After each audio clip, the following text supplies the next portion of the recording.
اگر ہم نے کسی کو قرض دیا اور بہت ہمارے وہ قریبی آدمی اور آپ جانتے ہیں کہ یہ تکلیف میں آ گیا، بہت زیادہ پریشانی میں آ گیا، تو اب کوشش کریں کہ اس کے ساتھ آپ نرمی کریں، اسے آپ مہلت دیں، اور اس پر بہت زبردست احادیث میں بشارتیں ہیں۔ چنانچہ بخاری شریف کی حدیث پاک، حدیث نمبر 3451، سید دو عالم صلی اللہ تعالی علیہ وسلم کا ارشاد: تم سے پہلے لوگوں میں ایک شخص تھا جس کے پاس اس کی روح قبض کرنے فرشتہ آیا، تو اس نے کہا، کیا کہ تو نے کوئی نیکی کی ہے؟ وہ بولا، میں نہیں جانتا۔ اس نے کہا، غور تو کر۔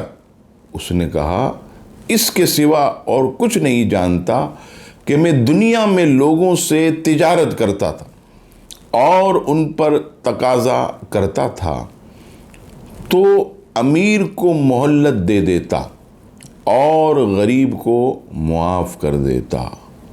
آقا کریم علیہ السلام فرماتے ہیں، پس اللہ تعالیٰ نے اسے جنت میں داخل فرما دیا۔ اس سے پتہ چلا کہ مکروہ سے ہمیشہ نرمی اور حسن سلوک سے پیش آنا چاہیے۔ ضرورت مندوں کو قرض دینا اور قرض کی بہترین ادائیگی کرنا، یہ بہت بڑا اجر ہے، ثواب ہے۔ ایک دوسری حدیث پاک جو کہ سیاہ ستہ کی مایہ ناز کتاب ابن ماجہ، حدیث نمبر 2417، حضور سید دو عالم علیہ السلام نے ارشاد فرمایا، جو کسی تنگ دست مقروض پر آسانی کرے گا، اللہ تبارک و تعالی دنیا و آخرت میں اس پر آسانی فرمائے گا۔ ایک اور حدیث پاک ترمذی شریف کی حدیث نمبر 1310، آپ صلی اللہ تعالی علیہ وسلم فرماتے ہیں، جو کسی تنگ دست کو مہلت دے یا اس کا قرض معاف کر دے تو رب کریم اسے اس دن عرش کے سائے میں جگہ عطا فرمائے گا کہ جس دن عرش کے سائے کے سوا کوئی سایہ نہ ہوگا۔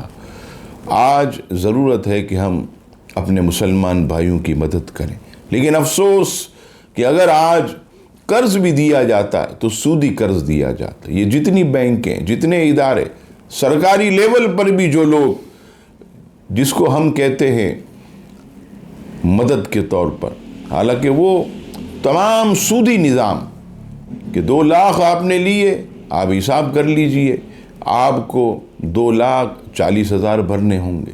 کسی نے 5 لاکھ لیے تو اسے 5.5 لاکھ بھرنے ہوں گے۔ تو یاد رکھیے گا، یہ اوپر کی رقم 50,000 یا 30,000 یہ سود ہے، اور شریعت میں اس کی سخت ممانعت ہے۔ اس سے بچنا چاہیے۔ اللہ تبارک و تعالی ہم سب کو اپنے حبیب علیہ السلام کی سچی اطاعت اور غلامی نصیب فرمائے۔